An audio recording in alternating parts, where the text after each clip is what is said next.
All right, I'm live at the Red House with who might be called the godfather of music in Winston-Salem, Richard Emmett. Ominous. Hey, Tyler. Thanks for having me on the Thank you. podcast. Thank you for being here, man. Yeah. I appreciate it. And thank you for this.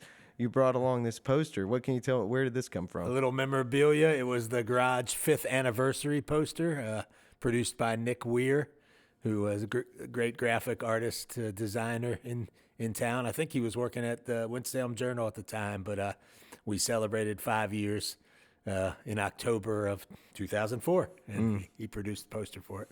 I love the poster. It's so badass. I got a couple of little pieces of garage history laying around the house here and there. I've got a lot. I bet you do. Yeah, I mean, that's the most obvious place for us to start, Yeah. and there's so many different places we could start to build that story. I think my first thing that's obvious to ask you is just like how you ended up in the area in Winston-Salem doing this stuff. Sure. I was living in Maine, Acadia National Park. It was my first job out of grad school, and it was kind of academic, and I was a little ready to not be in the ivory tower kind of atmosphere, and had come down to Winston-Salem in that role to do some research. And when I decided that I was going to make a change, I figured this would be a good place to get out of the cold, and it was a beautiful area. And so I came down, had visited a few times, and decided I was going to come down and figure out what I was going to do next. And it was the mid-'90s, and I applied for probably like 60 professional jobs and didn't even get an interview, and took a job as a manager of a coffee house in Winston-Salem called the Horse's Mouth Coffee House. It was about the only thing that was open at night in Winston-Salem in the mid to late 90s. And I started booking music and doing a film series there, and just got to meet a lot of great people and fell into the burgeoning downtown art scene in Winston-Salem, and fell in love with the area and the people, and ended up sticking around, and here I am. Hell yeah. Yeah. So you said this place was the only place that was like kind of open late night. Was there much other live music going on? So Ziggy's was open out by Wake yeah. Forest, and Ziggy's was in its heyday, and it brought in, national touring acts 4 or 5 nights a week. But this was just a free coffee house. So some local performers. We had a regular Friday night, Saturday night series where we did various, people locally, and so it was cool. People came and hung out, listened to music, and there was a little coffee house scene at the time in Winston because there weren't any really clubs or anything at that time. There was the Horse's Mouth Coffee House where I was working, but Penny University, which was on Burke Street, and they had singer-songwriters. I'm sorry, that was Morning Dew on Burke Street. And Penny University was down where it eventually became Mary's of Course, the original. Yeah, and then that was a place that also had some singer-songwriters. So it was a little coffee house kind of singer-songwriter scene going on then. It was before the kind of this current era of downtown revitalization, but it was kind of, I think, a little bit of what seeded that. Yeah. Oh shit. I just had the question and I already lost it. That's all right. We're already going off the rails, Richard. It's good to go off the rails sometimes. Yeah, I mean, it's bound to happen, I think, in this conversation. This is what I was going to ask you. Is there anybody around that is still playing from that first sort of iteration of when you started putting music into the community? Sure. That Peter May still plays. David Childers played there a little bit. Bruce Pioff. Rhodey Ray was a person who I worked with at that time, and she plays still, but I don't think like out much. I'm trying to think who else. Ketch Secor actually played there in a band he was in the Trout before Old Crow Medicine Show. Cool Spring Ramblers, I think they were called. And but so yeah, people are still playing. I'm trying to think who else. It's hard. David Long, who's a guitarist, old time guitarist. Hell yeah. Yeah. I just had Mason Vi here a few days ago. Oh yeah. Talk about some his dad actually Oh, played David? the coffee house. David Vi. Yeah. That's very cool. Yeah.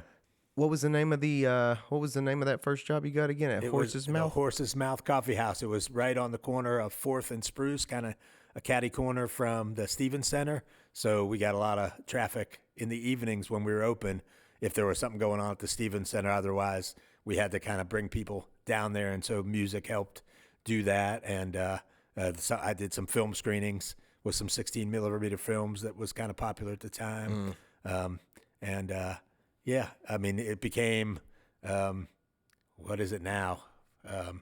Gosh, it was a couple different restaurants in iterations, but that was kind of the corner, you know?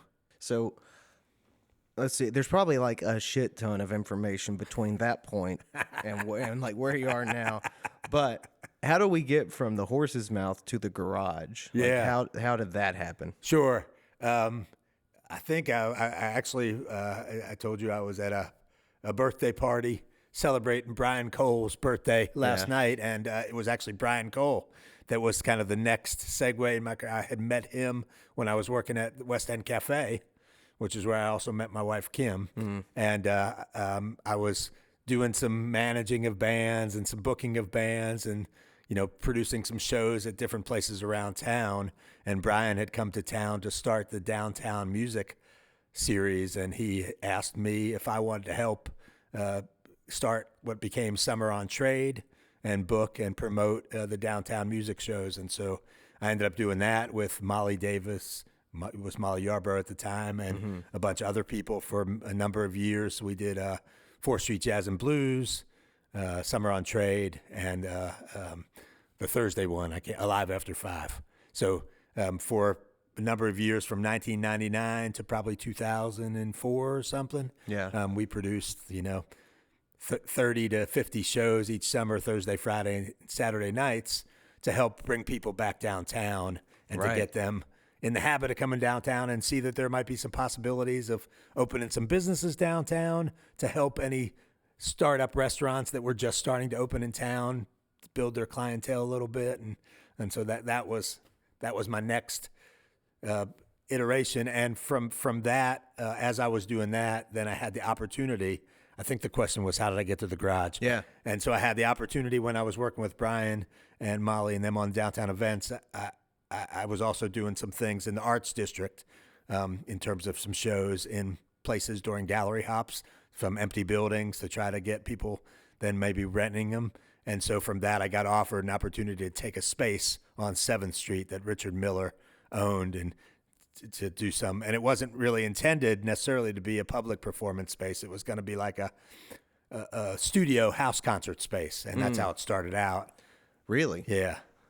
That's interesting. Studio house concert space. Yeah, so bands rehearsed there, and we had a couple parties with bands, and we just invited people to come. It was just a friends kind of party thing with local bands and some touring bands that I knew that were too small to play any other venues.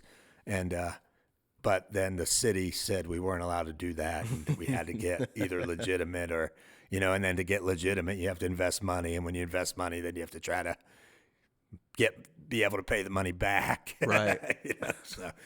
So I, that's how the garage came to be, sort of, in a nutshell. Hell yeah. So, man, I have so many questions. Okay, one is, the impression I have of you is that, like, you're pretty good at sort of coming up with a vision of, like Gas Hill. I was talking to Andy about it, and he was talking about how, pointing out all these details about, like, the story, basically, that this space tells. And every conversation I've had with anybody on this show so far about the garage is all about what the space was, like the personality it had and all that. Was that all you? Not even close. I will say that, like, from the moment I walked into the space, like, I felt it. It had something, and that was just as the shell of what it was, which was an old welding shop and at the time a car stereo installation shop. But it just felt right. Yeah. You sometimes get those feelings, and you were like, amazing. It just felt like the right place. And I showed it to my wife, and she's like, okay. See, we were going out time. We weren't married. In fact, the first show at the garage was kind of a celebration of us getting married. It was in honor of that. And we kind of, rounded up all the cash we had from waiting on tables and, bought some beer and had invited people into the show. Tim Easton played, and David Vai and Cord Tornado. Man. It was in October of '99. We got married, so that's the 5 years there. But and so it had this vibe. But I would say, we tried to create a comfortable space that also was gonna feel good with not a lot of people in it, because we didn't figure we'd have a lot of people at most of the things. And this is after, like I said, it just started as a practice space and a house concert space. But when we had to renovate it to meet code for assembly usage and get rid of the big swinging garage doors that were originally there, and some other things that the city made us do to technically be safer in a cinder block building, we then had to do some stuff. So we made it into a more regular place for shows, and brought in some seating and stuff like that to make it feel comfortable. And I would say Vicki Moore, who was a fellow a wait staff person at West End Cafe, and her husband Mike Jamis were very involved in the original iteration of. We had a couple concert series called the American Music Club that we started, that would like a 10-show series that would be in the fall and the spring, and they helped book it. And Vicki helped decorate the garage we went to the Mission, and bought old furniture and stuff like that. And so Vicki, and she painted and made it look great. And we got some old theater curtains from Fiddle and Bow, Rose and Thistle, and put those up. And so it was kind of a mishmash of, just like do it yourself, making it feel cool. And I had some old signs, and that's how it started to. And over the years, it became what it was, which was a, eclectic, crazy looking, fun place. But that was the genesis. Vicki Moore and Mike Chamis and I, and just, trying to make a place feel comfortable and cool with no money. Yeah. It was that. I mean, in a way, it was like a more real version of walking onto the set of Crybaby or something. Like it was a mix of a lot of different tastes, very obviously. Did she do the painting on the wall, like all that graffiti stuff? So she did the painting by the stage that was the cityscape. We had Hieronymus come in and do that great mural and the cityscape was cool as hell too. And Vicki did some other stuff in the back, but Hieronymus did the one time we were closed for like 10 days, and he came in and he knocked out that mural, which was iconic. Yeah. And unbelievable. And so, yeah, and lots of people contributed, would give us signs, like there was that big Amico sign or whatever, like somebody came and gave that to me and said it was like their dads or their uncles, and he passed it down. And he just thought it would go really well here. And when he passed or something, they wanted us to have it. And, just stuff like that happened. That's amazing. Yeah. What about that, the big open mouth thing behind the drum area? It's great timing on that. My son Levi, who's 20 years old, just moved out of the house last week to his own place. Oh, cool. Not, maybe 3 blocks from us. He's going to school at Forsyth Tech, but he inherited that piece, and it's now in his house, and he got a projector, and so that's how they're going to watch TV and movies. That's amazing. It was called Hell's Mouth, and that was done by a good friend of mine, George Doles, an artist who now lives in Savannah with his wife and is the gallery director at the Savannah College of Art and Design Gallery.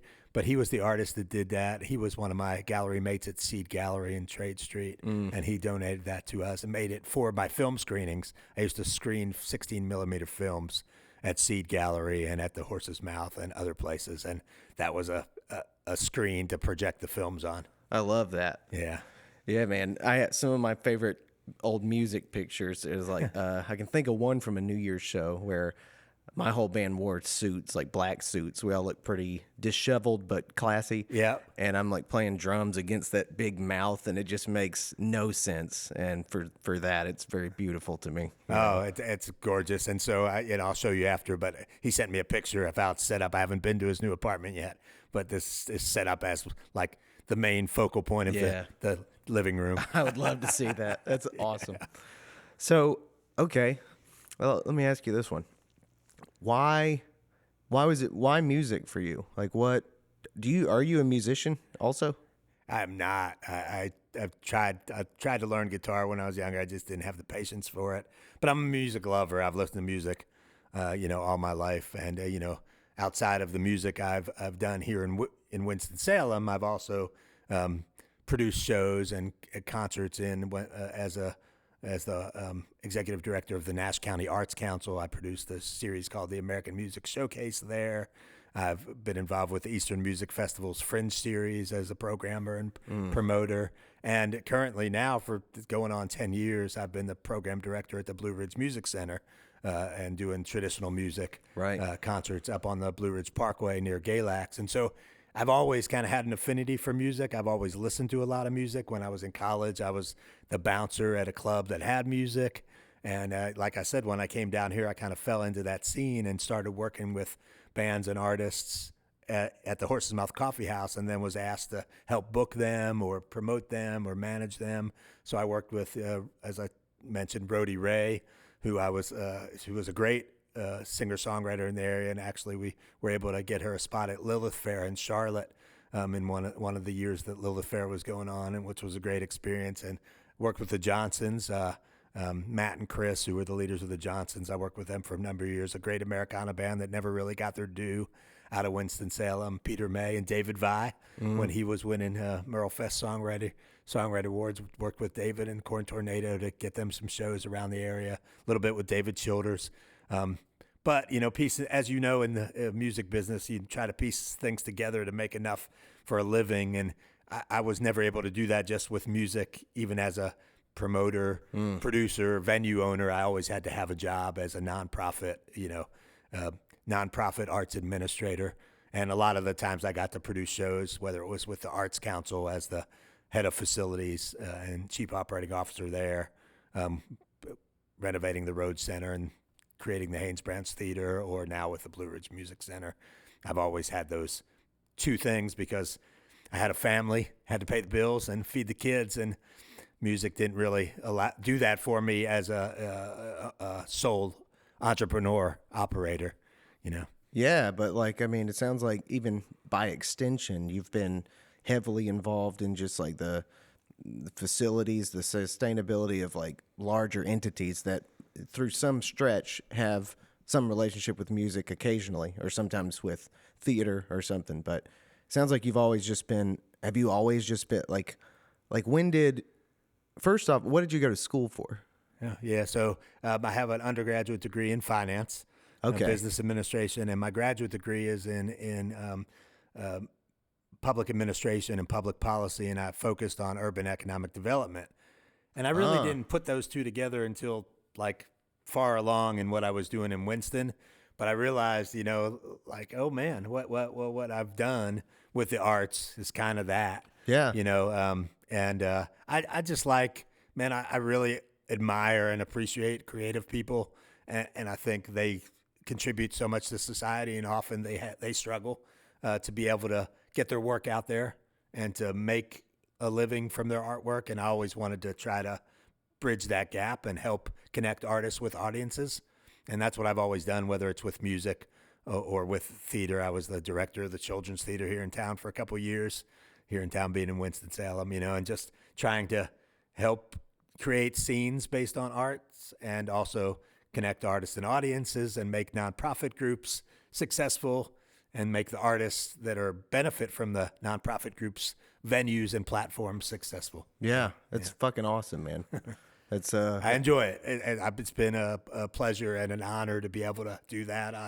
I'm pretty lucky. I know a lot of people that think I have a great life because of what I do, and I do for sure. It hasn't been without its challenges and struggles, but I feel blessed, if you want to say that. Yeah. I feel like the city is fortunate that you landed in a place where like you wanted to take all that training that you've got and apply it in the arts. When I say the city, what I mean is our community. And, because you could have probably taken that education in all sorts of different departments or whatever. But it's cool, I guess, that you have a love enough for the arts that's where you thought you could be the most useful. And we're lucky about it. It goes both ways. I don't know that I would have been as successful or had as good of career anywhere else. I was welcomed here. There was great connections here. It felt like a great place to do things. There was opportunity to do things, and right time, right place, right people. I was lucky in that way. Yeah. As we've been talking already, I get the sense that it's occurring to me how much of a weird sort of distant lighthouse I think you've been in my life. And I don't think I was aware of that till we started going through this. But like when I was a kid, I used to see commercials on TV for like Alive After 5 or whatever and be like, oh God, like there's music downtown. That's amazing. Like I can't, like, God, what it would be like to be on that stage. And then as I got older and stuff and started playing downtown, it was like I was playing at Cranky's to, pretty. I mean, I loved those shows, but it was just like Cranky's was one thing. It was sort of like the rough edge, like type of venue experience where it was kind of like, it was a little bit more attainable, I think, for me than it felt like the Garage was for a while. And then you invited me to come play at the Garage, and that was like, oh my God, I'm playing in the real club. Like I must have grown or whatever. Oh, well, man, I mean, Cranky's itself, I mean, what those guys did with that space. Oh, yeah. And what it still is and was and what meant to the community. I mean, we always thought of the Crankies and the Garage as like partners in helping to 100%. get Winston-Salem going and make it interesting and for young people and with things to do and make young people want to stay here and get involved. And so, they went through similar things there that we did with the Garage in terms of battling the city to try to keep going or to be able to do what we were doing and to make them realize that they have to lend a hand to make these things possible. It couldn't just be like them pushing back and saying, you can't do this. Like, oh, yeah. Don't you want to have your city become what it is now? And there was a few people that advocated for that, Phil Haynes being probably the most prominent, Wanda Marshall as well. But without those people kind of being the intermediaries to push the city to help support this burgeoning art scene, some of that stuff might not have happened. Yeah. But certainly those guys that were renovating the warehouse at the time became Crankies. When I was at the Horse's Mouth Coffee House, all those guys, after they were working down there all day, would come to the Horse's Mouth to either have dinner because we had food and a beverage, to watch a 16-millimeter film or to see some music. And I got to know a lot of those guys really well. In fact, one of those guys still works with me as an incredible sound technician for the Ramkat and worked at the Garage for many years, Brian Dobb. Yeah. And so those relationships, are meaningful. And I think it was symbiotic in many ways for the town. I could see that for sure. Yeah. I kind of was raised over on Akron Drive, like North Side Winston. And so, I was always seeing downtown, and it felt like something I was semi-connected to, but not really till I started going down there. Cranky's was the first place I started going to. And I think the big difference I reflect on now is like Cranky's was such an insulated community that like I just knew. I knew when I started playing there, and the reason I started playing there was because Eric was like, hey, like I played the Winston-Salem Shuffle, like a contest, and I won the first one of those. Nice. And Eric kind of complimented me afterwards and was like, I was like, by the way, like how does somebody go about getting a show here? And he just hooked me up, and we got a date on the books right then, and it was awesome, and I absolutely loved playing there. And I think, but what I noticed was, as partners in this thing, as like I'm an artist, you're an art space, and we're partners. Cranky's, I think, to a lot of people felt like there was a real inside group, and then there was like the people who they kind of like let be there. And I always knew I was somebody who they let be there. Yeah. But then when I got over to the Garage, it felt a little bit more like, okay, this is like the place where I'm supposed to be at, just because I'm more like, I'm not as avant-garde. I'm more like roots. There's like a little bit of an overlap here, and started meeting people like I mean, that first night when I played with Lee Terry, it was just like me and Lee, there's similar cloth that we're cut from in some kind of way. Yeah, I'm a little older than the Warehouse guys, and at my, like, while they're indie rock avant-garde, I'm more kind of Americana folk. Yeah. Kind of my roots and my interest. And so that overlaps with you, and also overlap with a segment that was really growing in terms of the music industry at the time. It just so happened 1999 was the first year that the Americana Music Association came into be, promoting roots, Americana and roots music. And then in 2001, it was Old Brother, Where Art Thou came out, and that elevated everything. That was huge. So it was timing-wise for Americana music, that era, which coincided with the Garage, It was a good one, and I agree with you. We were a little broader in terms of trying to attract a broader section of the community because of the music we did was a little more, I wouldn't say commercial necessarily, but it lent itself to maybe a little bit older clientele as well as a younger clientele. Yeah, I would totally agree with that. Yeah, and just, I mean, obviously there's a lot of room in the arts for the avant-garde stuff. But, man. yeah, for me, it was that's not been my skill set. And a room that looked like a rockabilly room, though I'm not that, I'm not a rockabilly artist, but there is a relationship between what I do, like probably roots Americana poetic shit, and whatever relationship rockabilly has with like a past or nostalgia or something. Well, even R&B, some of your stuff when you're with the band, it kind of verges into soul and R&B, and the history of Winston with the Five Royales.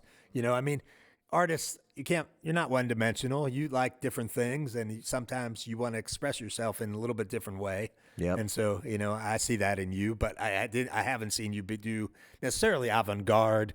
Like, I've seen some free-form jazz at the warehouse at Cranky's, where it's like, whoa, man, what is that? And awesomely cool, but like, I'm not sure I'm not musically enough necessarily to get the context or the backstory of that. How do you define Americana? It's been a question that's come up a few times, and it seems to be pretty subjective in some cases. So I'm a big fan of No Depression magazine and No Depression online, and I have like a collection of No Depressions, like almost the whole series, and they say, they used to call it alt country whatever, or like, I think it's a really big umbrella. It's just a term that has become synonymous with maybe kind of an alternative folk, like maybe a little more rockin' country. Yeah. So you can describe it in a lot of different ways, but I think it's just an umbrella that people became a little more familiar with to think of kind of a more rockin' folk music, or a little bit more of a alternative, like real deal country. I don't know. What do you think? It's hard to. It's hard. Yeah. Chris Stapleton once said that he thinks that Americana now is what country music was like 30 years ago. And I think that's interesting to think about, because I do think it's kind of traditional in that way. It's kind of more pure, because I think, I don't know, this topic has gone all sorts of different places with like the last 3 or so podcasts I've done. And I think it's something like, I think I am starting to conceptualize it as like country is the same idea as like the church, and then Americana is one of the denominations underneath I like it. all that. That's good. You know what I mean? That's good. I'm reading. My wife Kim got me the Ken Burns country music documentary book. Oh, cool. For the holidays, and so I've been reading that, and going from the early 20s and 30s, and right now I'm in like the Hank Williams kind of time, and talking about the development of that music. And I think you're right. I think it is something about the real kind of connection, people writing about their lives in an authentic way that means something to them, and then also is universal in a way, but it's also fun. Yeah. And you dance to it, and you can party to it, and but it has a meaning. Yeah. And a realness that's not overproduced or totally studio driven, Yeah, 100%. I think it's like John Mulaney had this funny joke about pop music or something, and how he like can't fuck with it because it's always about tonight's the night and all we have is tonight. And he's like, there should be a more adult music, like tonight's no good, how about next Thursday? And I think in popular music, or in like a lot of forms of music, it is all about sort of like the present moment. And I think kind of what you were just describing too, like there's something about nostalgia that's just in there. Yes. And when we're talking about like real life stuff and sort of organicness, I think that's the sort of reflectiveness that is within all roots traditions of music. But I think something that's a little bit more maintained right now in Americana is sort of like writing with this voice that's like, it's related to culture and the past and like where we come from. And I think like mainstream country is delving into that realm of like present moment party music rather than the sort of like stories from the past. So I think that is, it doesn't matter what you call it. It's just that's something that's happening in songwriting in Americana that I think that differentiates it from some other forms of music. It's a good way of putting it. I also think that it's kind of like outsider, like, and at different points in the story arc of music, like that outsiderness gets pulled into closer to the mainstream, and then it kind of gets pushed back out as more popular gets focused on. And so you can think of different eras as the people that kind of get real close or become the mainstream, and then it wanes a little bit as more popular types of music take over. I'm thinking of original country music, or the Carter Family originally becoming popular, Jimmy Rogers, and then that kind of waning as maybe big band music came in or whatever, and then with Hank Williams and the start of like contemporary Americana or bluegrass music, Bill Monroe, then that became popular. Then that changed, and so it's the era now where you have Chris Stapleton and Sturgill Simpson and Jason Isbell, and folks like that. I think that is transcendent right now, and in many genres, like has crossed over. Yeah, but it doesn't necessarily become. Is it the most popular music? I don't know. It's not, but it is one of the popular forms now. That is interesting. Yeah, I feel like the people, I don't know why this might be, but it feels like in that realm of music, talking about like right, it isn't the most dominant genre of music, but it feels like, there might be like a little bit more of a lifelong commitment to artists in that realm than there is in like popular music. I agree with you. I think those artists sustain themselves, and that's part of it, right? They're not doing it necessarily, and they're outsiders because of they didn't do the style of music or what they do because they were trying to become major successes. They were doing that because that's what they needed to do and how they needed to express themselves and what they felt artistically and musically, and it just so happened it became more popular or successful in terms of selling records or developing audiences for shows. Yeah. But that's not the reason they did it. Right. And that to me speaks to longevity, because they're going to keep doing it even if it goes out of fashion. They're going to keep doing what they do. Yeah. And they might come, like people like Willie Nelson, who, or the outlaw country movement. A lot of those guys became big and then kind of waned, but they kept doing what they were doing. And then maybe 30 years later, kind of came back in a little bit in terms of being respected and influential to another era of artists. Yeah. Yeah. That is so interesting to think about. Like, and some of those guys, just relentlessly became themselves. That was an interesting time period, too, for that kind of phenomenon to take place. Like, when it's like there was a huge eruption within the arts of individuation where people like Johnny Cash or Willie Nelson were sort of like, yes, we see what we have been, and we're just saying fuck it, and we're becoming this other thing. Like when you see those old pieces of footage of Willie Nelson being all like looking like he's in White Christmas or something, like singing the same way, but he looks like a totally different person. And then I don't even know how he got from that dude on black and white TV with like short hair to become like a stoner. It's a good question, right? Yeah. No, I hear that often with artists, that like I get signed and I did this record, but I was like, they wanted me to do it a certain way and I did it that way and it didn't really work for me, either commercially or like personally how I felt about the music. And then you go back to do, because, your struggle as an artist and you're trying to make it as a professional artist where you can make a living from it. And it's hard. And so I have this conversation a lot because as in the traditional music world, traditional music in terms of the promotion of those guys, like if you talk about traditional music from Mount Airy or the old time, Tommy Jarrell, or Benton Flippin and those guys, they were never doing it for a living. It was always after work. They had jobs. It was for the community and for themselves, the dances and just playing with other people and having fun. They never thought of it as making a living from it. And, nowadays, a lot of people coming up in traditional and folk music, like have that sight, like I want to make it successfully as an artist, whatever that means, financially, artistically. But, that's not necessarily cut out for everybody. Not everybody wants to do what is necessary or what you have to do to be there. And then when all the responsibilities you have if you get to that level. But some people do just want to find a way to make a living playing their music, and or be successful at it as a side gig, that there's not the pressure to make a living from it. And how do you figure out and establish, ways for that to happen, where it's not just you got to become big right to make a living or to be successful doing your music? How can you feel successful and be successful doing your music? And what is that success as a part-time musician who has another job, but you do this equally, spend equal time on it, or, put your efforts into it on weekends, or a couple times a month you go out, or that you don't even want to do that. You're just recording and putting your music out there to share with other people.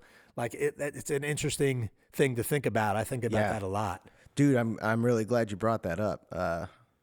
I think an interesting question to ask you as somebody on the venue side of things is,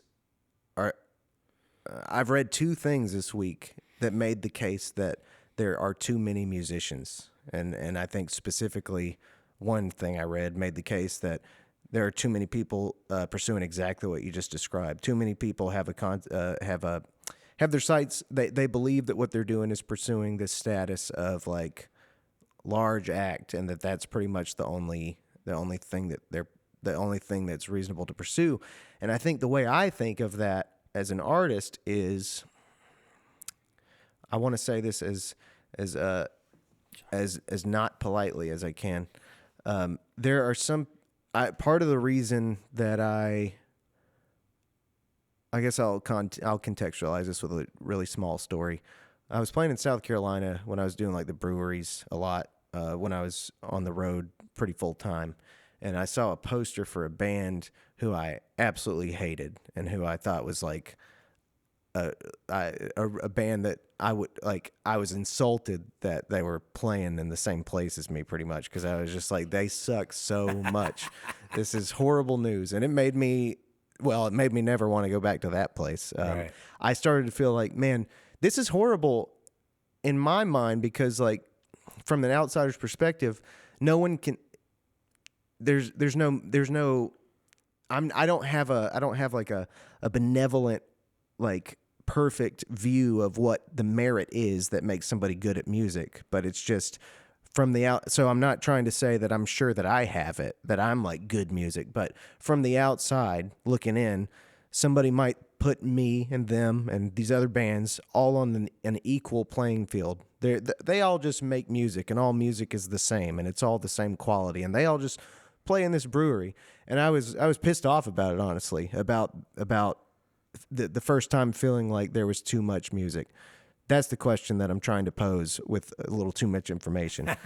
Is there too much fucking music out there now? Are there too many people pursuing the same thing? It's interesting. Somebody told me about the thread that's going on online about too many bands, too many songs. Yeah. However many songs are put up on Spotify a week, and that you just can't find your niche. And I don't think so. I think it's great that people are trying to be creative and put their stuff out there.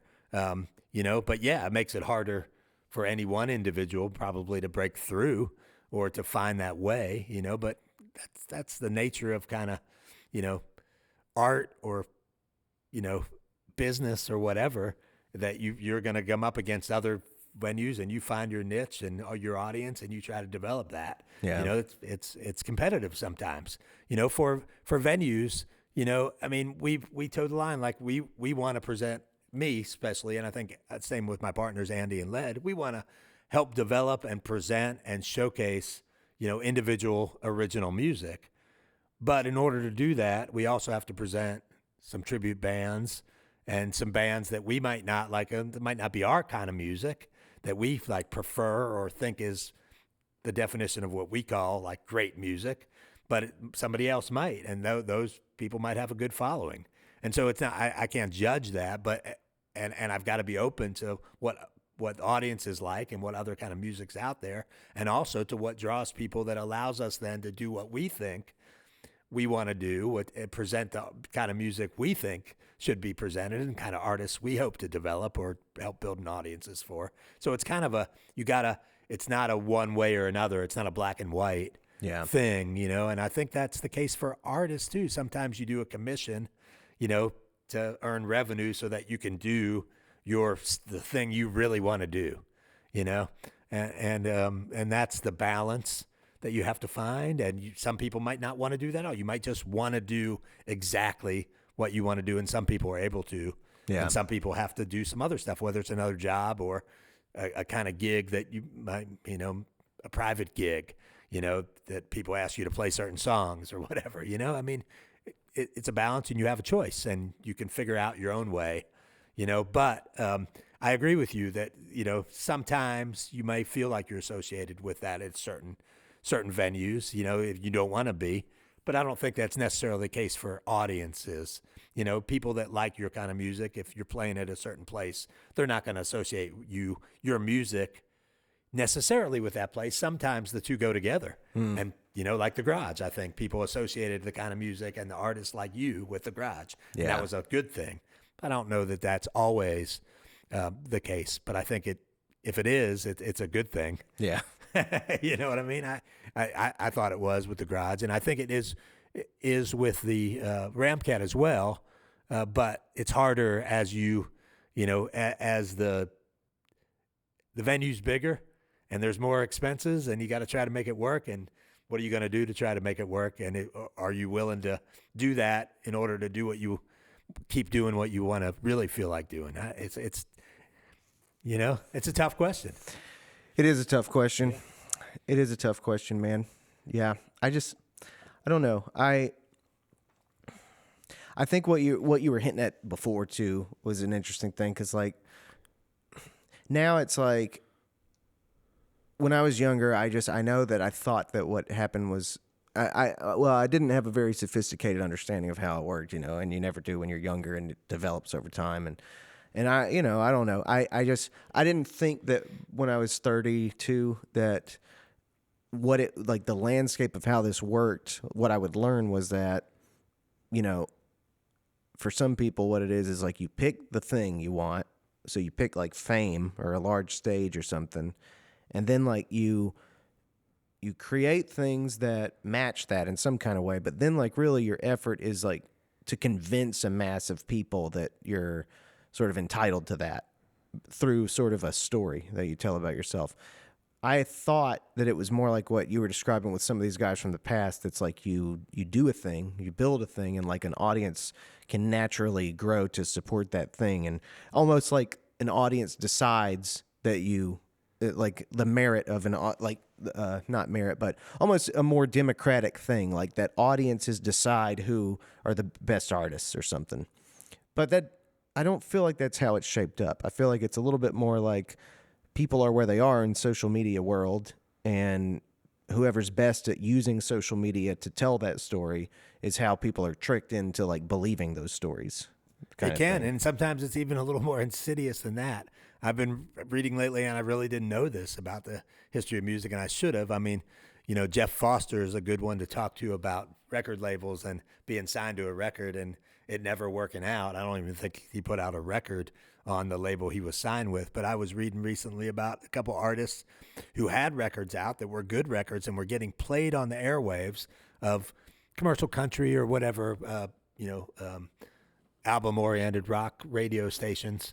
And, their label was putting out something else by an artist they thought was going to be bigger, and they wanted to get plays for that other artist. And so they told the record label that they had to stop playing this other artist in order to fit this artist in, and it kind of tanked that record for that other artist. And wow. I'm like, wow, man.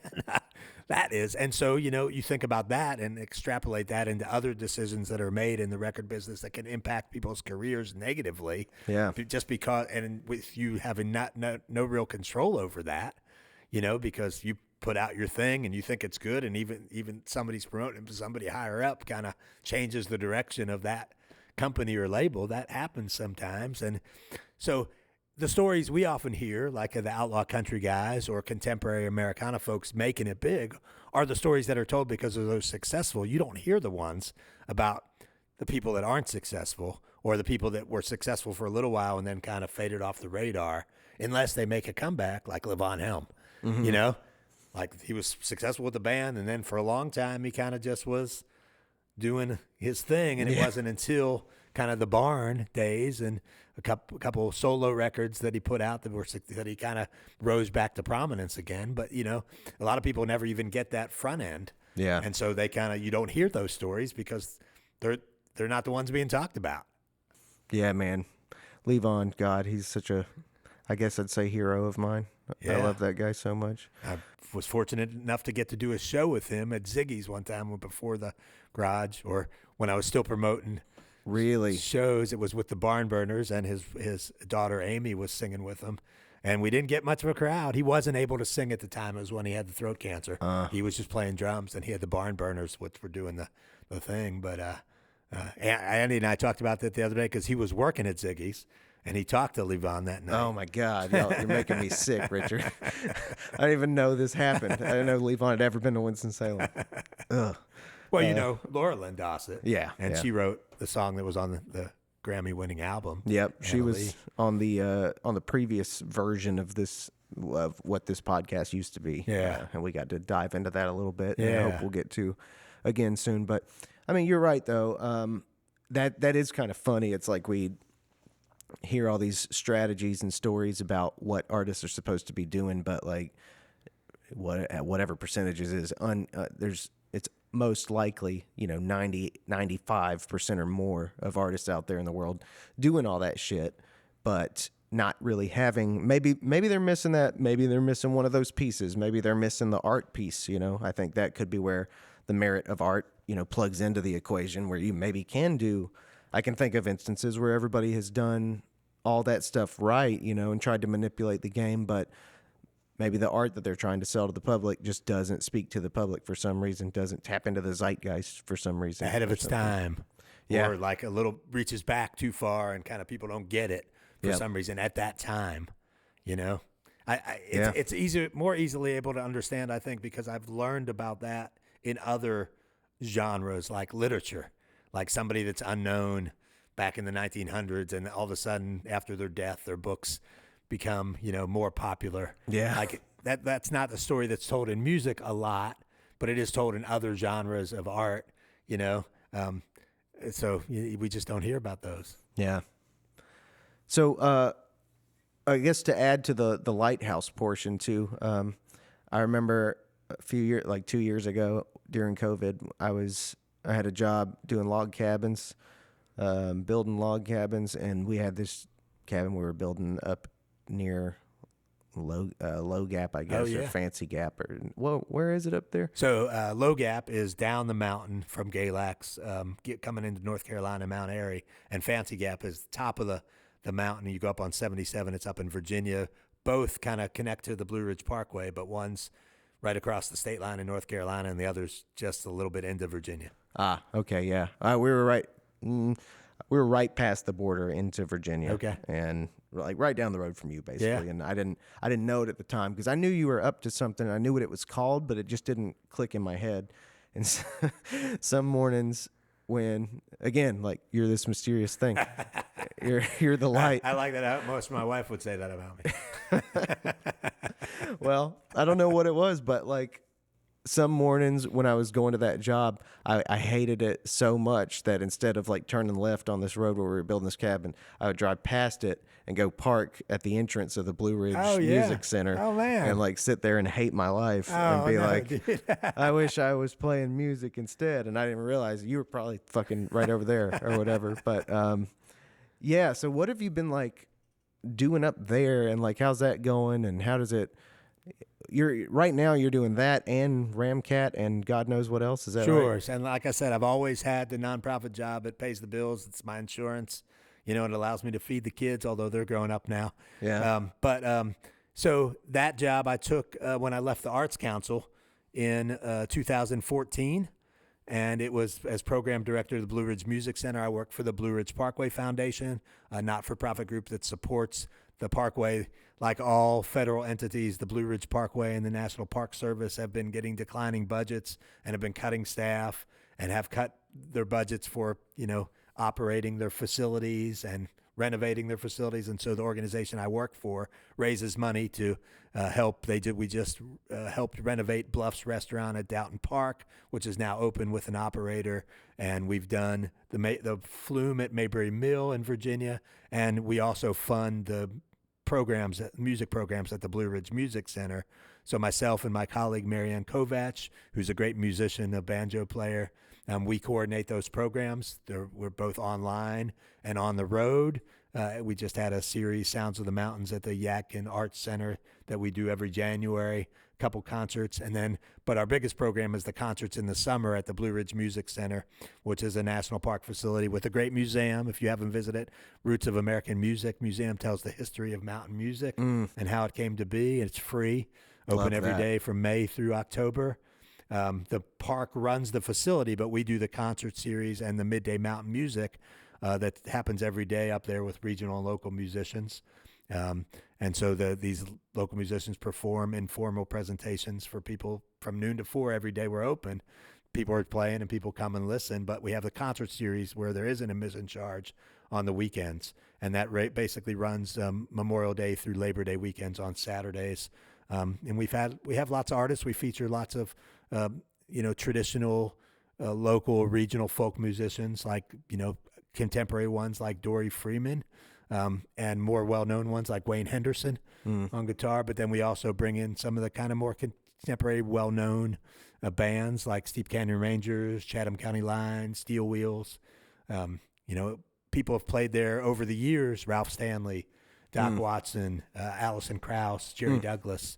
It's a big amphitheater outdoors, which is great during COVID. I mean, we had a few shows in 2020, but not a lot because of COVID issues. But last year, because it's outdoors, we were allowed to resume our activities. And then we also do some online stuff. Last year, we did a series called A Place in the Band, Women in Bluegrass and Contemporary American Roots Music, where we talked to Rihanna Giddens, Layla McCullough, Amethyst Kia, Allison Brown, and various people about how it was to be a woman in roots and traditional music and the challenges they faced and how they overcame them and what they see as the future. And we're doing the same this year. It's called Deep Roots, Many Voices, with underrepresented artists, minority artists in various forms. So Dom Flemons, Reese Palmer, Joe Kwan from Avett Brothers, who's a Korean American. Yeah. Joe Troop. So we're talking to those people and getting their stories and how they feel like they fit in or are able to do their thing in music and any challenges they face. It's really interesting. It's cool. So, I'm thankful I have that opportunity to do that stuff. Again, it allows me to then also, thankfully that my boss allows me to do the Ramkat as well. But, like it's always been, I when we're busy, I work a lot of hours. Yeah. But it's cool. Bet you do. I mean, I like what I do, and so I feel fortunate to be able to do it. But, yeah, it's a lot. Challenging sometimes. So you're involved in making all this music exist. Let me ask you this one: do you wish there were more venues in the Winston area? It's a good question. I go back and forth. It's like a chicken and egg thing.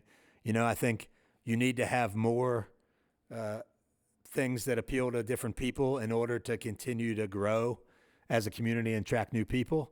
But it's tough sometimes for the venues that are there. Yeah. In the short term, I had this similar thing with the Garage because I was doing the Garage, but also involved with the Downtown Music Summer on Trade Street, and I would program Summer on Trade Street on Saturday nights for free, and then we'd try to do stuff at the Garage with paid admission. Right. And we never were really able to get that. Although by doing Summer on Trade and growing Trade Street area and the Arts District, the people that knew about it and would come down, we did grow the audience that did come to the Garage at other times, so I think that's kind of the dynamic. Mm-hmm. And I think that's faced by restaurants, by retail shops, anybody as we try to grow.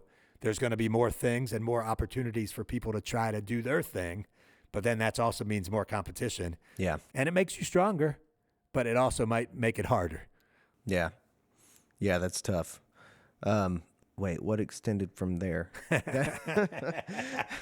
I'm good. I can keep going until you forget where we were, and then I forget where we were. Yeah, man, you're good. You're getting away from the point. No, there's nothing to tie you down with. That was a big curiosity I had, was like your perspective on whether or not, because that, I mean, and honestly, also, by the way, feels a little weird.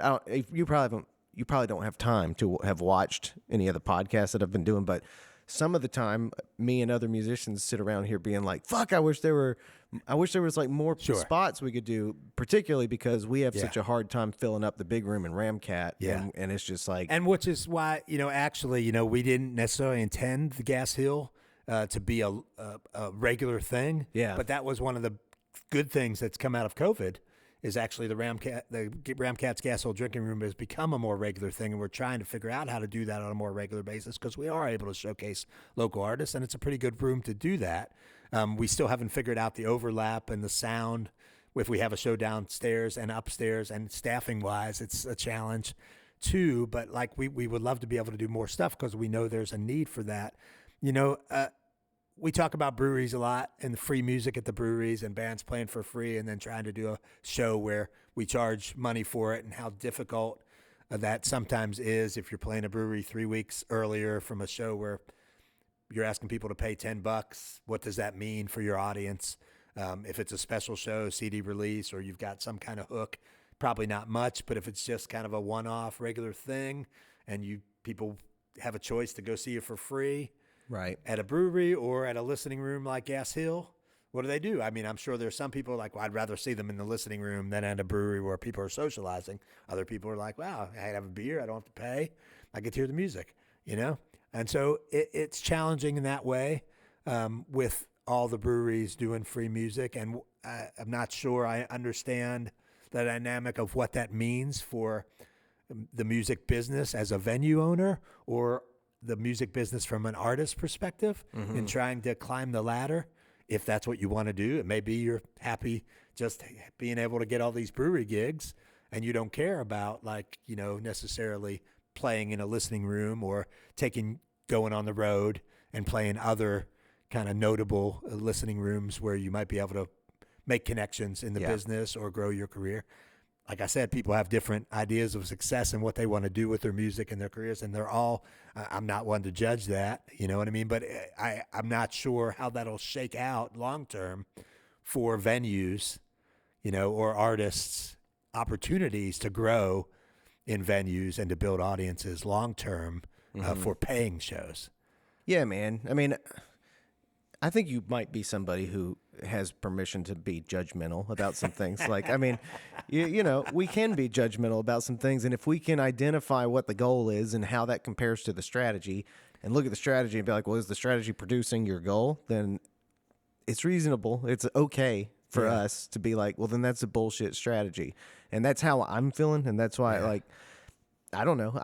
I'm comfortable being like, feeling like what I'm trying to do here is express a bit of a problem, at least for those people like myself and others like me who are, that's what you just described is what we're trying to do. We're trying to rely on the old fashioned hierarchy of going up that ladder and trying to grow a thing. And I don't want to do the thing where I go around for between the three breweries in town and just play that. I want to play Ramkat. I want to play the big room and have an audience there. But a huge part of how I do that is kind of, is playing in rooms that are supportive of that overall growth, rather than playing in rooms that kind of diminish that vision.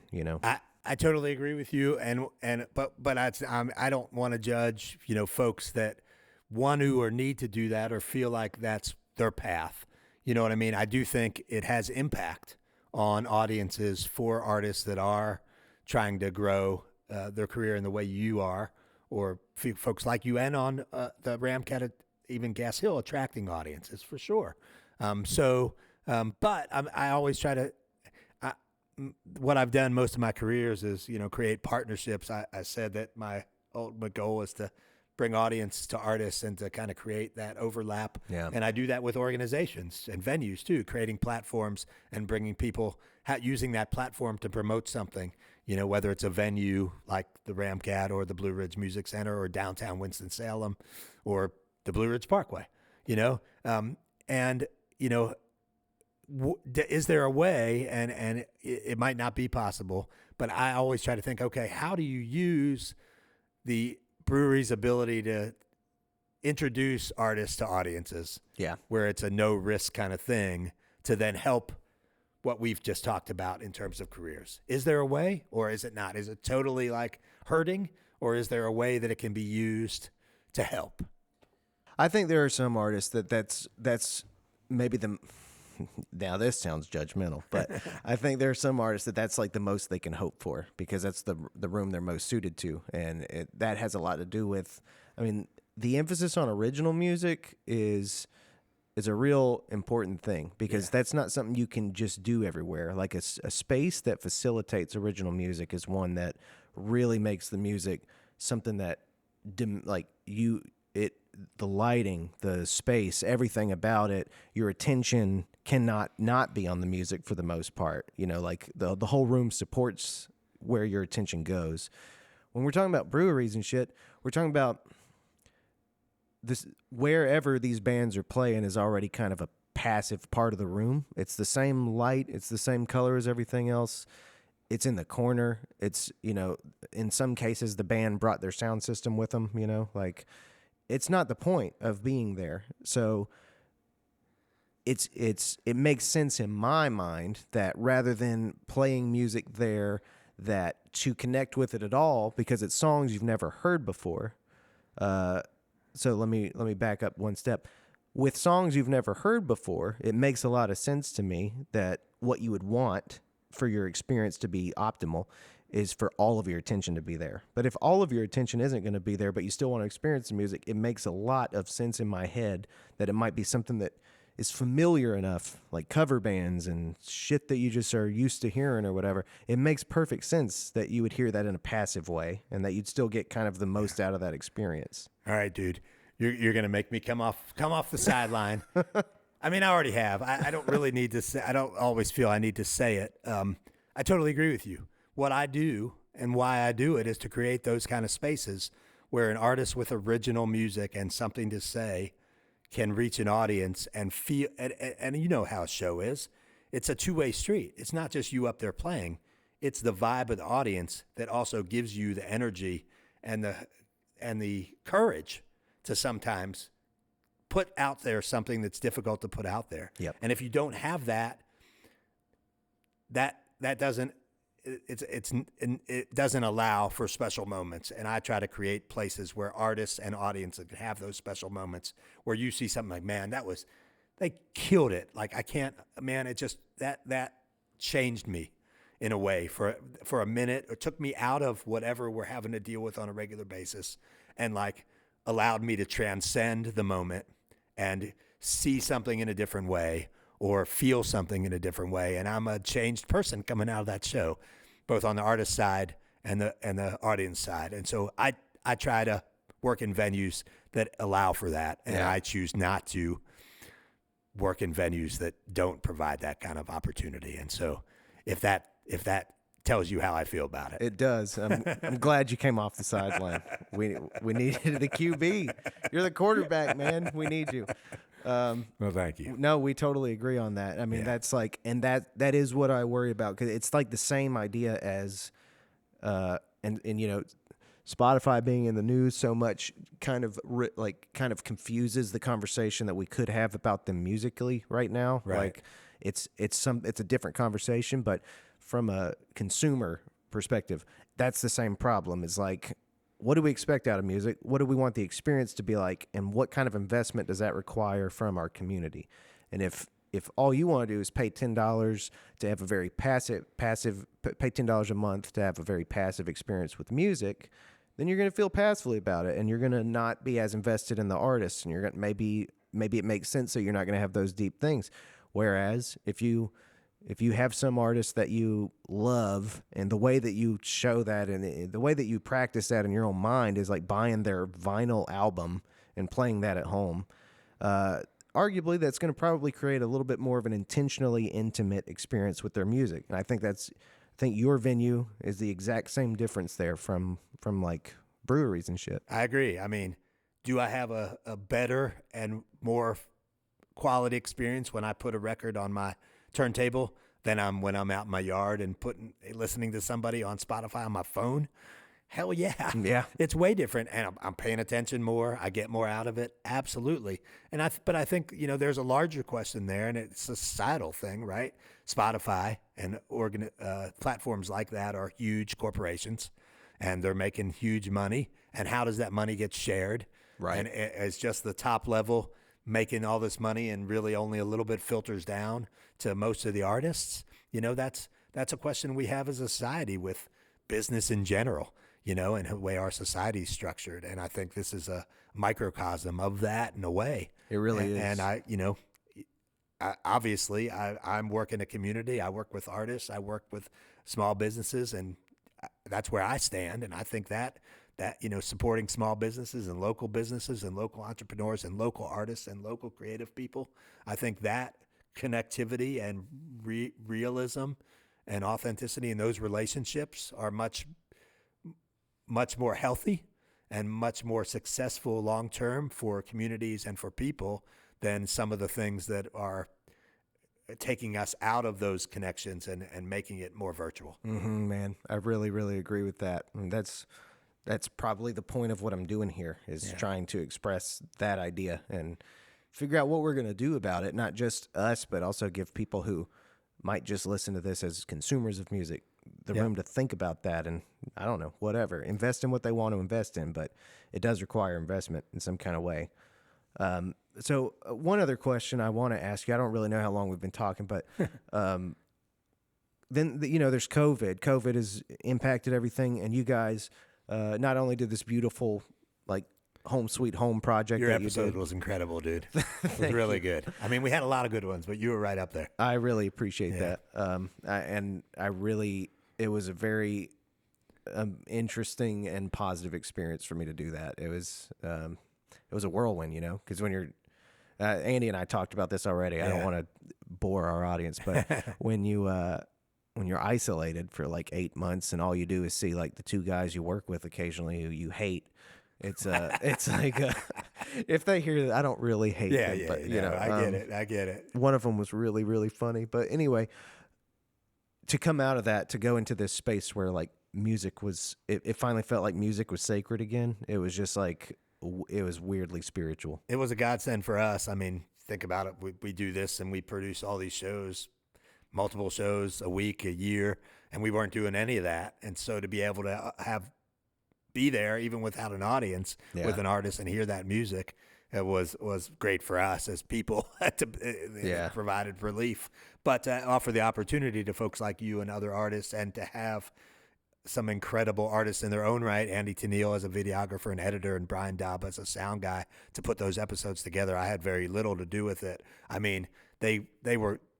And when we talked about doing it, we're like, what can we do? How can we help local artists and local music at this time? And we came up with that, way to kind of highlight some local artists in a positive way with high quality, like what we do live, but we weren't able to do at that time with audiences online, and we haven't done them since we came back to doing live shows, because we want people to come to the live shows. We don't want people to go back and watch some of those because they're good, and we'll use those. But I mean, they were incredible, and I think it was a great thing for us to do, and I'm really proud of them and really proud of our folks that worked on them and what came out of that. I mean, some really incredible concerts that people put on, and I think you're right. I think at that time we needed it, and hopefully it was beneficial to the artists as well. Yeah, man. I think in the same category as I've brought this up.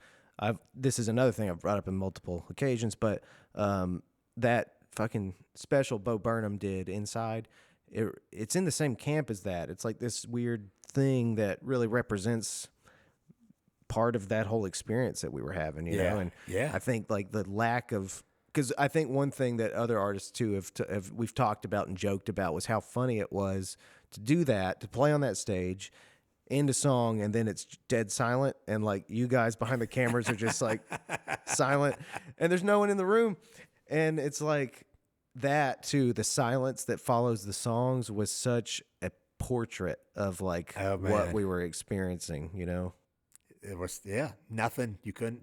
I mean, don't know. Hopefully, we'll never have that experience again in our lifetime. It's certainly like unique, and we'll talk about it forever. You know, so yeah, I felt the same way. It was so great to watch those every Sunday and to be there when they were being filmed, and like then know how great you know, Andy and Brian were going to make them sound and look. You know, because when you're there, you know how good it sounds and looks, but you don't know if it translates. But to know those guys were going to work on it, I always knew it was going to translate. And then sometimes like, man, I can't believe how good that was. I forgot, because it was weeks, sometimes months later after we recorded that they finally got on the air, because we only did one a week, you know, but it was always so great. Yeah.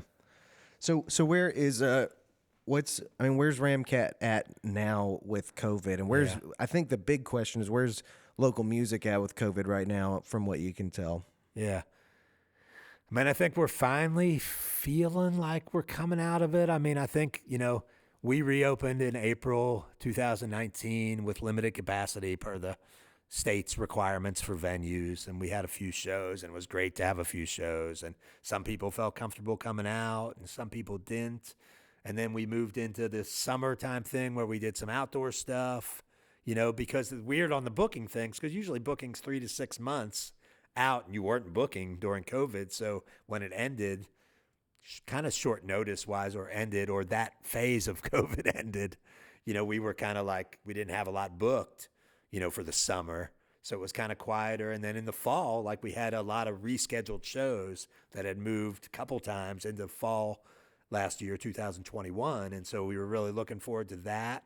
And we were able to do those shows, but then Delta came on and it made it a little weird, you know. And so we instituted the not mask policy, that's a city of Winston-Salem thing, but we did the vaccination thing where we felt people would feel more comfortable and we would feel more comfortable. Yeah. And we hoped the artists and our staff would feel comfortable about coming into a room with lots of people, knowing that we had checked vaccinations and or a negative test, which made it maybe less apt that somebody might be spreading something in the room, you know. And so we were able to do things, and we had some decent shows.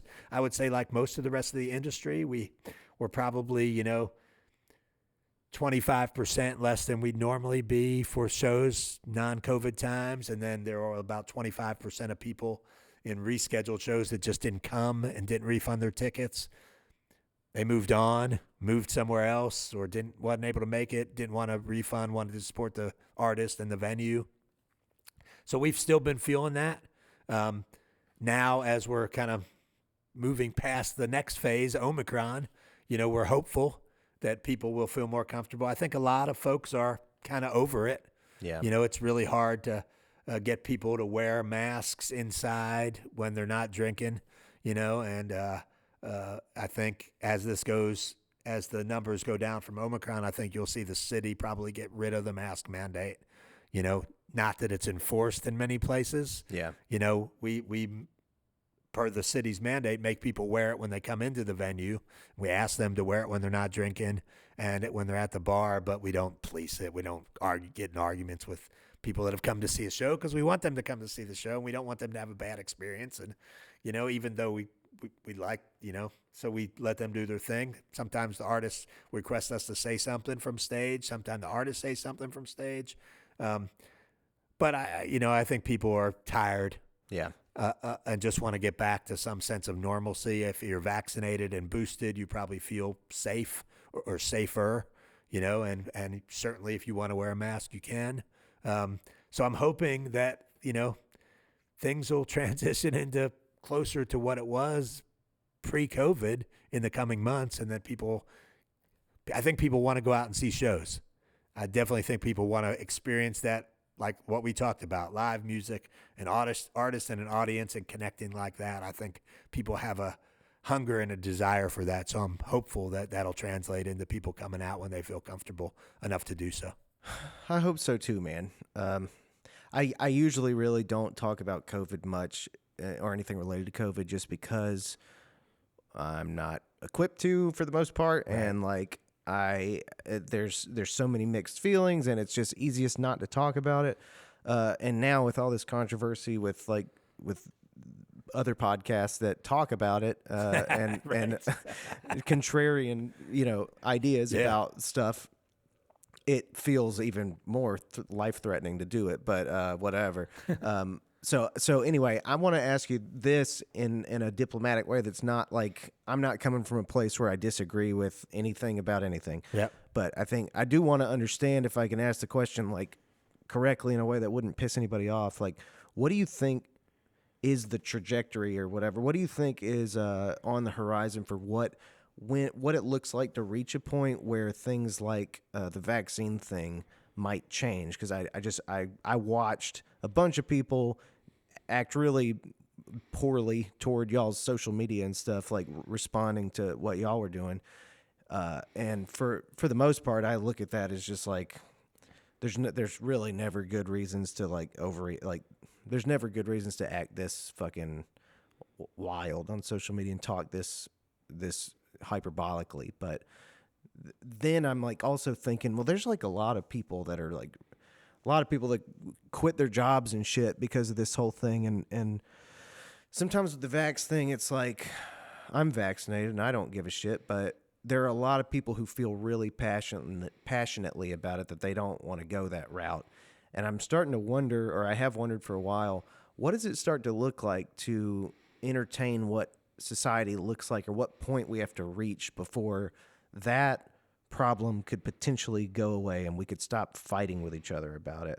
Yeah. Is that anything that you'd feel comfortable commenting on? Yeah, I can make a few comments about that. I mean, first of all, I'm certainly not any sort of expert, although we've all become armchair experts at looking at the COVID numbers, and I listen to what Dr. Ohl says and Dr. Priest, and I watch the Forsyth County statistics for sure. And so I think now, like with a good portion of the population vaccinated, not as many boosted as I would like to see, and I would like to see, I believe in the vaccine. I believe in that it's safe, and I believe that it protects you from possible harm if you were to get COVID. And the numbers I see show that if you're unvaccinated, you have a way worse chance of being pretty sick and possibly dying. But I think the numbers we're going to be looking at, is as the number of infections and positivity rate goes down, I think what you're really looking at is deaths, and ICU admissions due to COVID, and I think that tells us. I mean, we call ourselves a live music and community performance space, and we're members of the community, and we take that role seriously, and so we not only want to protect our staff and the musicians that are visiting and the patrons as best we can from anything that might happen if they were to come into our venue, right? Whether that's leaving a spill on the floor for somebody to slip on, or, the lights not being hung right and something falling on somebody. COVID's one of those things. Yeah. So we do that. And we definitely felt sympathetic and in line with our community members that worked in hospitals and doctors' offices and, being overwhelmed with cases and, for 2 years working really hard to help. And we didn't want to contribute to having any more pressure put on those folks. And so we felt we were doing the right thing for all those things I said, and to be supportive of not being a place that contributed as much as we could to more people being hospitalized and having to be taken care of and hopefully, healed, but maybe not, but anyhow, putting pressures on the hospitals. So as those things recede, I think then we will look at, possibly not feeling like we need to have a vaccination requirement anymore. Yeah. When we're not putting other people in our community in harm's way, and so that's what it's about. We never have said that you have to be vaccinated to come into our venue. You can get a negative test. Yes, at some points when the numbers were really high for Delta and Omicron, it was pretty hard to get a test. Yeah. I get it. I'm sorry, if that prevented you from coming to see a show. But, we've all got taken tests multiple times, and if you schedule them out enough, you can get one. And right now, you can get one probably the next day as things decline. So it's not that hard to get it. And if you've got insurance or not insurance, it's covered. So if you don't, I don't understand. I don't understand anybody's politics preventing them from going to get a test to prove they're negative, and why that would be an impediment to coming to see a show. Because we're not saying you have to be vaccinated. You just have to get a test if you're not vaccinated. And so I don't think that's real political. I think that's community-based and a little bit of science-based, and we feel comfortable with that. And so, but I would like, I think if we feel comfortable taking it away, that we're going to be safe not having that, and the people that are going to be in our venue are going to be safe, we'll look forward to doing so. Yeah, man. I get that. Yeah. I mean, I don't know about you. I can really easily tap into the part of my brain that sees the world different than how I actually see it. And it's like my ability to be paranoid or my ability to be something else. Basically, I don't know what, but I can easily tap into and know what. I know that a lot of these folks are feeling like when this happens, it's like from now on, people are going to want me to like show this piece of paper that says I'm vaccinated or whatever to get into a place. And they think of it as like there's no end date to this. Like once they institute this, it won't go away or something. And I think that's the thing we don't hear a lot when we talk about. I mean, we're talking about the people on the side of this that don't seem to want to be in the same. They don't want to think about all this stuff in the same way as maybe the mass message for how we should respond to COVID. Yeah. They are obviously a bit paranoid about it, and they seem to be expressing some sort of like worry about what the future looks like. And I think they're often. I can think of one instance in particular, somebody expressing something, and like there was a divide in Winston people who it was somebody local who was expressing like the early stages of feeling paranoid or something. And then like a handful of Winston people got on and sort of condemned him and accused him of being like a Trump supporter or something, and he wasn't. And then the other part, just their response was like, I understand you feel this way, but just simply get vaccinated. Just get vaccinated. Just get vaccinated. And it's not that get vaccinated is a bad message. It's that like we're not often talking about this as a temporary thing. And when I talk to you or other businesses and like see the person behind it all, they're like, yes, of course it's a temporary thing. Like this isn't something that's going to be this way all the time. But I think that's the fear that people are navigating. I mean, to me, that's a little irrational or unreasonable in terms of the piece of paper that you're showing us that we're looking at. We're not taking a picture of it. We're not writing your name down. Number one, you got to show us an ID. Right. Pre-COVID to get into the venue, right? You got to use a credit card to buy a ticket mostly. I mean, you pay cash, but if you're buying it in advance, or most people at the door are using a credit card, we're getting your name and your address. Right. In that way, and you're in North Carolina. Technically, we're a private club, and you need to be a member to come in. Now, we get around that by the membership's included with ticket price. And so you buy a ticket, and you get that membership. Interesting. Right? And so already the state requires us to have a list of people, and so we do when you're buying your ticket, But, so then you're showing us an extra piece of paper that we're not, that tells us something about you, but certainly doesn't get us access to your medical records. Yes, is the fact that you have a vaccine or not a vaccine a part of your medical record? Yes, and your licenses too. It says that you've gone and gotten a license, and most likely, if you have a car, you have insurance and a license plate.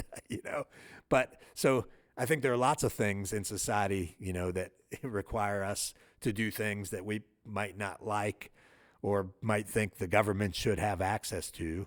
Yeah. I just find, I find this one a little bit, I'm like, I guess I can see how you can look at it as a conspiracy maybe, or that we're trying to institute something that's going to be long-term, or that somehow, connects you to something on a long-term basis, but I really don't get it. Well, yeah, I don't know. I don't think it's about privacy for most of them, as far as like some of the examples you gave. maybe for some it is. I'm not really sure. I haven't really talked to that many people, but I see what I am seeing, and I talk to some people that are at least on that side of the spectrum, just not far. Yeah. But I mean, I don't know. I guess look, it's like when they have conversations about what's happening in other countries or whatever, and we're seeing really like national mandates and stuff, and like no access to countries that are a little bit more, I don't know, like on the left side of being organized than we are. I think people are pointing at that and being like, "Look, it's a big liberal conspiracy to get control of everybody." I got you. I can that. see that point of view that they think that you're going to use the vaccine to become more socialist or something. Maybe. I don't see it. I don't feel that way. I mean, I'm a business person. I mean, in an arts field, but I'm still a business person. I went to college and took finance. I mean, I don't see myself as, I'm probably liberal, compared to most people, but I'm, certainly don't see us and would like to see more support for people that, are challenged in our society in terms of some of the programs we have to help people. I think we have a lot of money, as a society, a lot of wealth. And I think there are other countries that do a lot more to help people that don't have that. Yeah. And I wish our society would do more for that. I certainly wish, I'll be controversial maybe. I certainly wish North Carolina 10 years in would adopt, the American Health Care Act, Medicaid, and allow more people to have health insurance. And I think the reason for doing that is because the federal government won't be able to fund the 90%, of the fees that the government's given other states that have had that for now 10 years is not a good argument. So yes, I would like to see that, but I don't want to, I'm not a supporter of America being a socialist country. Yeah. Whatever that means. Yep. I mean, there's a whole spectrum of, economic, political structures, and you don't have to be, you're not just communist, socialist, or strictly capitalist. Right. I mean, I don't think it's going to be, nobody that listens to this show, I don't think is going to be like, all right, now I know that Richard isn't a socialist, so now I'll go to Ramkat, but whatever, for whatever sake, it was still fun to like kind of touch on that a little bit, just because, I mean, I do talk a lot of shit about, sort of the far ends of the political spectrum, like far right and far left or whatever. But yeah, I mean, I don't know. Just I've been curious about that for a while. It was something that I don't think I had the nerve to like really get into that conversation in more detail with Andy, because it was all still so new. Just wanted to like figure out what are we going to do with it. I mean, the conversation doesn't even end with the vaccine. It's just like, there's a lot of questions about what are we going to do with the divide between people right now. Every issue, it seems, can be twisted into this sort of justification for leanings on the far right and far left, and sometimes not the far and far. Sometimes it's like moderate far and moderate right and left. But it seems that we're having a harder and harder time navigating sort of what it means to be a unified society without turning every problem into this like totally binary, fight between two, hard, different positions. I agree, and I've always thought of the arts as a way to help bridge those divides in many ways, and music being one of the best ways in terms of best arts to do that, because it's so everybody listens to music, I think, and connects with music, and so I would hope that music would be a way to connect people and to kind of bridge that divide or burn down those walls or whatever, break down those walls. And I like to think, I mean, we don't judge when we book people like, oh my gosh, who are they? Where are they on the political spectrum in their music? Right. Oh, we book tons of Christian bands, we've got a lot of African bands coming up, even some that might be Muslim, we've got, right-wing bands. We've got Spanish bands, Latino bands. I mean, it's about the music and how it connects you to a universal story of humanity. Yeah. And so I would hope that we are a place where people, regardless of their political or religious affiliations, would feel comfortable coming, and that artists of any persuasion would come and play. Well, that's interesting, and that is obviously that is like what I believe. That's part of the reason I started this space to have these conversations with people. I noticed something that I don't know if I'm reading too much into it or not, but when I made this stupid fucking Facebook post the other day chiming in on Spotify controversy. Usually when I post things about my music, I get like 5 likes.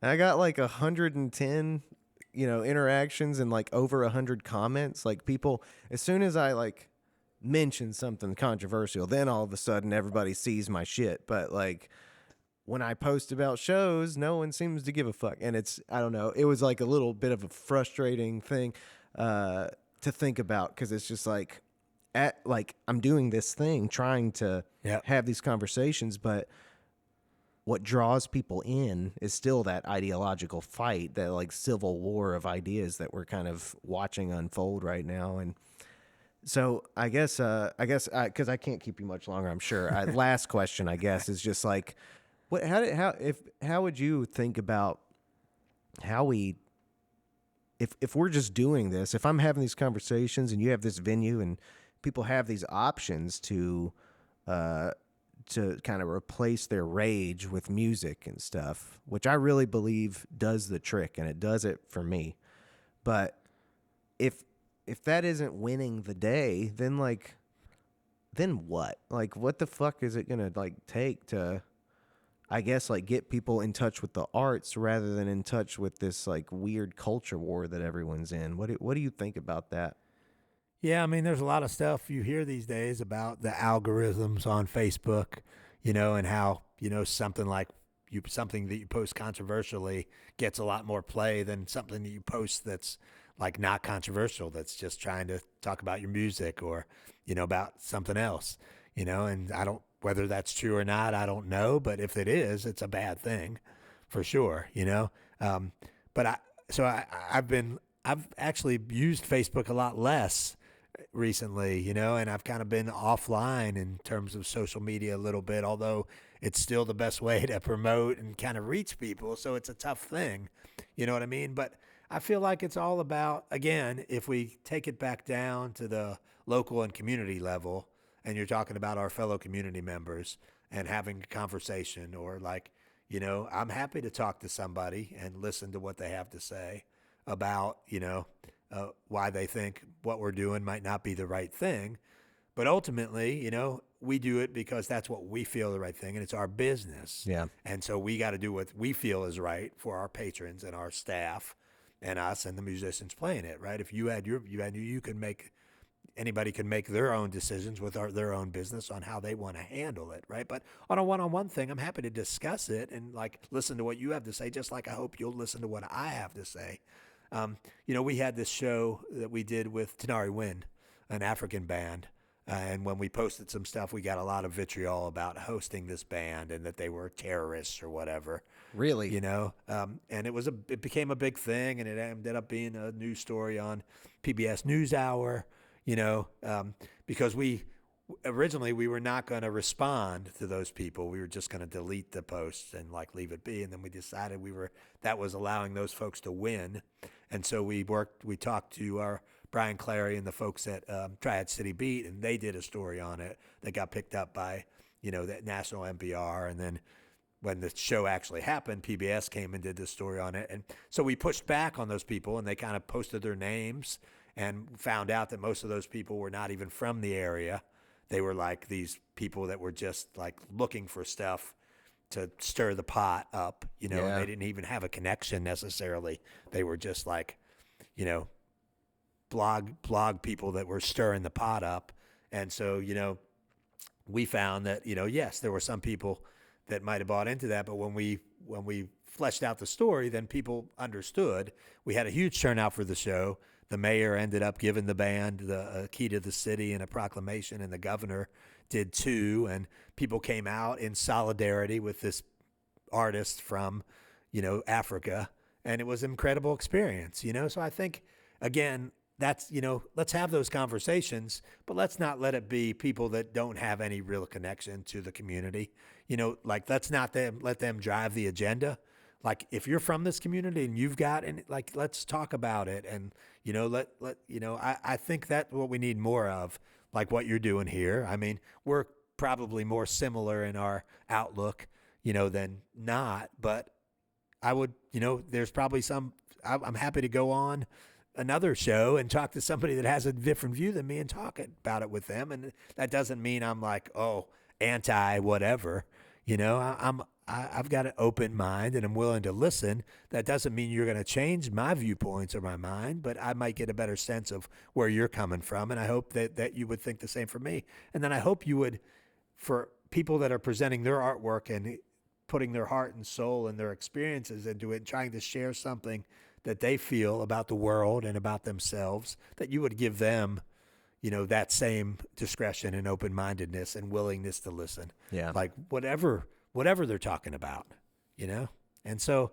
I do think music can play that role, but I think we've got to get away from this big picture and bring it more down to the level that people can connect with others in their community, and discuss and have those conversations and not necessarily resolve things, although that'd be great, but at least come to an understanding of why people are feeling that way. And just because they have difference in opinions and feelings than you doesn't make them the other or like evil or like, bad people or, trying to do wrong by the country or the community.